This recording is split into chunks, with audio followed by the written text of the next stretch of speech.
स्वागत है हमारे YouTube चैनल पे। आज हम पढ़ाने वाले हूँ प्रश्नावली 1.3। तो सबसे पहले हम लोग बेसिक पढ़ लेते हैं। वास्तविक संख्या, परमेय संख्या और अपरमेय संख्याओं के संग्रह को वास्तविक संख्या कहते हैं। ठीक है, ये एग्जाम्पल है 1/2 माइनस √3/2 √3 √2। और वास्तविक संख्या दो प्रकार के होते हैं, परिमेय अपरिमेय। तो परमेय संख्या किसे कहते हैं? वे संख्याएं जिनको p/q के रूप में व्यक्त किया जा सकता है उन्हें परमेय संख्या कहते हैं। और q = नॉट जीरो। एग्जाम्पल के तौर पर ले लेते हैं 1/2 3/2 -1/4। ये क्या है? परमेय संख्या।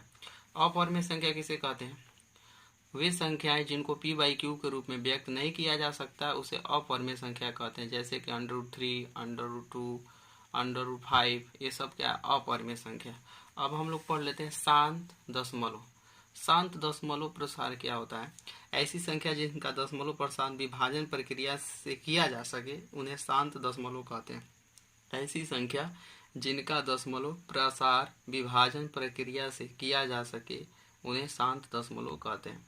जैसे 1/2 ले लिए, 1/2 से 1 को डिवाइड करेंगे तो 0.5, यानी दशमलव में भी कट जाए पूर्ण रूप से, उसी को हम बोलेंगे शांत। जैसे 3/2, 2 से 3 को डिवाइड करेंगे 1.5 आ जाएगा, तो ये क्या हो जाएगा? शांत। अब अशांत क्या होता है? ऐसी संख्या, अशांत क्या होता है? ऐसी संख्या जिनका दशमलव प्रसार विभाजन प्रक्रिया से नहीं किया जा सके उसे अशांत दशमलव कहते हैं। जैसे कि 1/3, 3 से 1 को डिवाइड करेंगे तो क्या आ जाएगा? 0.33 आता रहेगा, तो इसको लिख देंगे 0.3 बार। यानी ऐसी संख्या लेना है कि उसको डिवाइड करें तो बार बार वो संख्या का रिपीटेशन हो, आवृत्ति हो, उसी को बोलेंगे अशांत। अब हम लोग प्रश्नावली पे आ जाते हैं।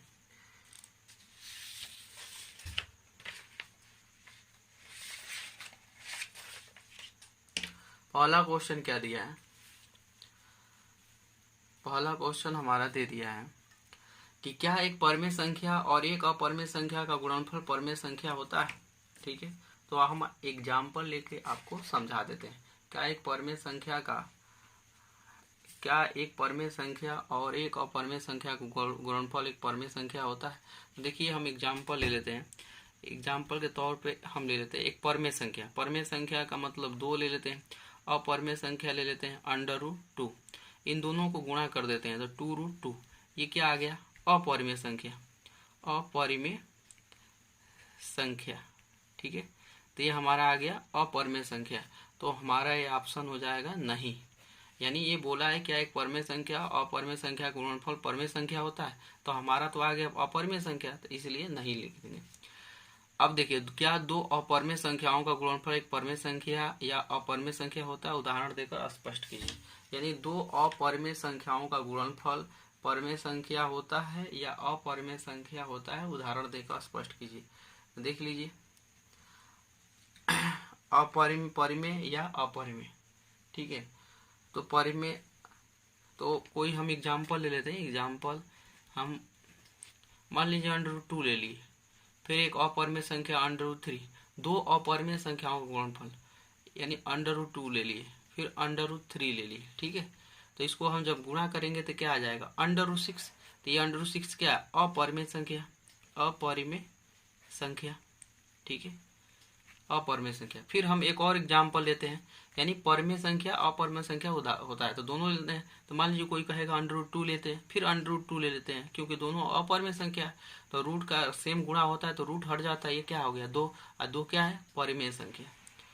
2 क्या हो गया? परिमेय संख्या। तो ये हमारा आ गया परमेय संख्या। तो ये दो एग्जाम्पल लेके समझा दें। अब हमारा आ गया दिखाइए कि, दूसरा क्वेश्चन है, दिखाइए कि निम्नलिखित में से प्रत्येक अपरमेय संख्या है। तो पहला क्वेश्चन सॉल्व करते हैं। √3, अगर पहला क्वेश्चन इसमें समझ में आ जाता है तो हम पूरा क्वेश्चन आप लोग समझ सकते हैं। देखिए, तो पहला क्वेश्चन क्या है? सबसे पहले इसको मानेंगे। क्या मानेंगे? क्या माना कि p/q = √3, और यहाँ ब्रैकेट में लिख लेंगे जहां p और q एक धनात्मक पूर्णांक है, धनात्मक क्या है, पूर्णांक है, एक धनात्मक पूर्णांक है। पी बाई क्यू एक धनात्मक पूर्णांक है और q equal to not zero. ठीक है, तो इतना लिखेंगे। उसके बाद हम क्या करेंगे, इन दोनों तरफ को स्क्वायर कर देंगे, दोनों तरफ वर्ग करने पर। ठीक है, दोनों तरफ वर्ग कर देते हैं, तो दोनों तरफ वर्ग कर देंगे तो क्या हो जाएगा, p square upon q square √3 का स्क्वायर, ये हो जाएगा। अब क्या आ जाएगा, p square upon q square equal to 3 को हम यहाँ लिख देते हैं, 3 को इसके नीचे डिवाइड कर लेते हैं, तो क्या आ जाएगा, p square upon 3 equal to q square. ठीक है, तो हम लिख लेंगे क्या कि इस प्रकार 3 पी स्क्वायर को, इस प्रकार 3 कामा पी स्क्वायर को विभाजित करता है। ठीक है, उसके बाद क्या लिखेंगे, पुनः 3 पी स्क्वायर हटा देंगे, लिखेंगे पुनः 3 पी को भी विभाजित करेगा। ठीक है, अब इसके लिखने के बाद हमारा क्या हो जाएगा, 3 पी को भी विभाजित करेगा। उसके बाद क्या लिखेंगे, लेकिन √3 इस कथन का विरोध करता है, इसलिए √3 एक अपरिमेय संख्या है। ठीक है, तो इतना लिखने के बाद हमारा क्वेश्चन कंप्लीट हो जाएगा। ठीक है, तो ये हमारा प्रूफ हो गया, √3 एक अपरिमेय संख्या है। अगला क्वेश्चन, सेकेंड वाला क्वेश्चन है 5√7। ठीक है, 5√7, तो 5√7 को दिखाना है कि एक अपरिमेय संख्या। तो सबसे पहले हम मान लेंगे, माना कि p by q equal to 5 into में 7 लिखेंगे, जहाँ पी और क्यू एक धनात्मक पूर्णांक है, लेकिन q equal to not zero. ठीक है, अब हम क्या कर लेंगे, हम 5 को इसके नीचे डिवाइड कर लेंगे, 5 अपन हम लिखेंगे p अपन 5 इंटू में q इक्वल टू √7। तो हम लिख देंगे यहाँ पे इस प्रकार p अपन 5 बाई क्यू एक अपरिमेय संख्या है, लेकिन √7 इस कथन का विरोध करता है, इसलिए 5√7 एक अपरिमेय संख्या है। तो ये हमारा प्रूफ हो गया। इतना लिखने के बाद हमारा क्वेश्चन कंप्लीट हो गया। अब नेक्स्ट क्वेश्चन देखते हैं, अगला दूसरे का 3 नंबर क्वेश्चन देख लेते हैं।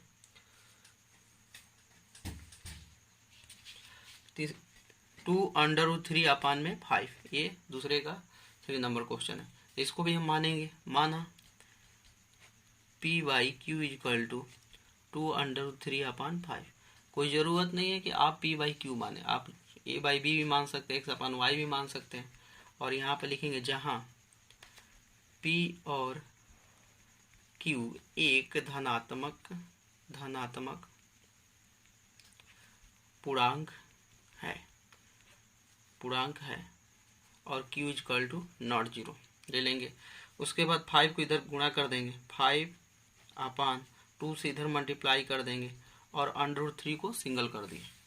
अब हम लिखेंगे डायरेक्ट, यहाँ पे डायरेक्ट क्या लिखेंगे कि 5p/2q एक परिमेय संख्या है, परिमेय संख्या है, लेकिन √3 इस कथन का विरोध करता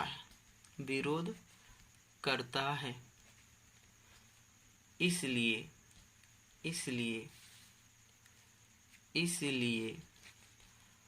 2√3/5 एक अपरिमेय संख्या है। तो ये हमारा क्वेश्चन प्रूफ हो गया।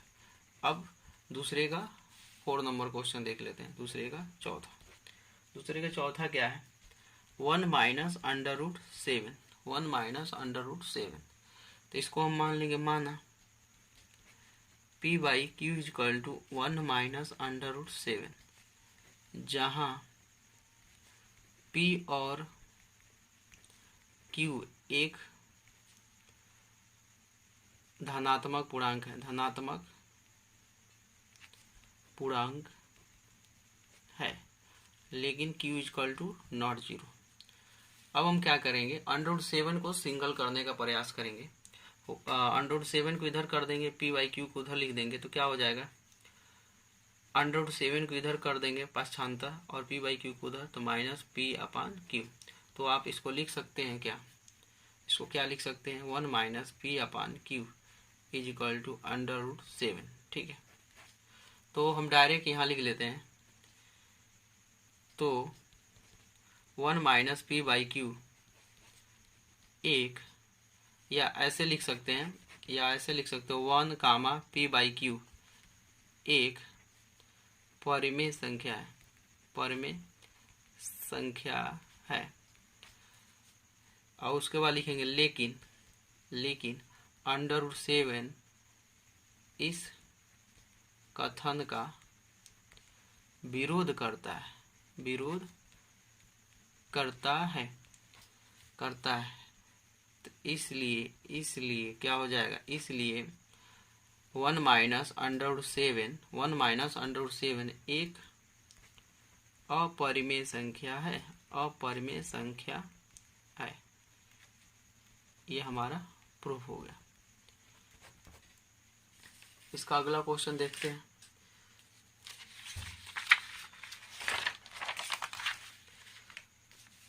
इसका अगला क्वेश्चन क्या है, यानी दूसरे का 5 नंबर क्वेश्चन क्या दिया है, 6 + √2। इसको हमें प्रूफ करना है या दिखाना है कि ये एक अपरिमेय संख्या है। तो इसको भी मान लेंगे, माना p/q = 6 + √2, और लिखेंगे जहाँ p और q एक धनात्मक पूर्णांक है और q = नॉट 0। ठीक है, उसके बाद हम 6 को इधर कर देंगे, तो p/q -6 = √2।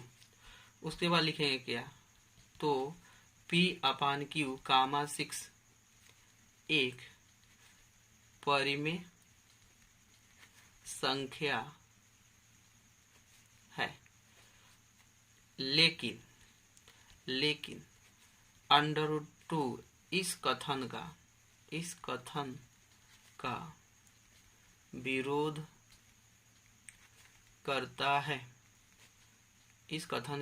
करता है। इसलिए 6 + √2 एक अपरिमेय संख्या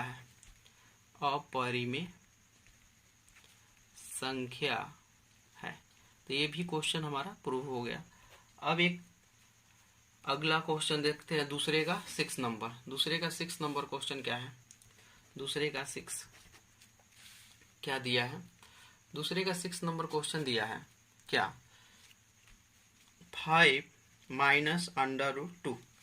इसको मान लेते हैं माना P/Q इजिकल टू 5 माइनस √2 और लिख लेंगे जहां P और Q एक धनात्मक पूर्णांक है और Q equal to not zero ले लेंगे। उसके बाद क्या लेंगे, √2 को इधर पाठांतर कर देंगे तो क्या होगा, √2 इजिकल टू P अपान, और √2 को इधर कर देंगे तो √2 इजिकल टू क्या हो जाएगा 5 माइनस P अपान Q। तो हम इसको क्या लिख सकते हैं, 5 minus P upon Q equal to √2। ठीक है, अब क्या लिखेंगे, तो 5 कामा P अपान Q एक परिमेय संख्या है, इसलिए लिखेंगे लेकिन